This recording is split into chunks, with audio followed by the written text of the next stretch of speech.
Magandang umaga! Kumusta po? Narito po ulit ang update natin para sa lagay ng ating panahon.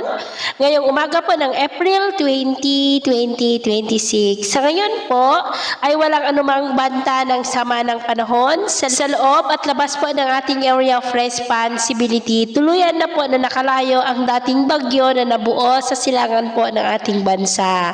Easterlies ngayon ay yung mainit na hangin ang patuloy na umiihip po dito sa atin na mas lalo pa na pinapainit ng range ng HPA na nag-extend po dito sa ating bansa. At ating long range forecast, wala naman pong bagyo na nakikita na tatawid sa ating kalupaan. Hanggang sa susunod na 2 linggo ay posibleng storm free tayo, pero posible muli ang pamumuo ng mga sama ng panahon sa silangan ng ating bansa sa susunod po ng mga araw at ang development po ng mga yan na ating babantayan. At sa lagay ng ating panahon, ngayong madaling araw ay maayos naman po ang panahon sa malaking bahagi ng bansa at mamaya ay sisikat ang araw, magiging mainit at malinsangan muli ang panahon, pero may tsansa ng cloudy skies with isolated rains sa ilang bahagi ng Catanduanes, Capiz, Northern Samar at Eastern Samar.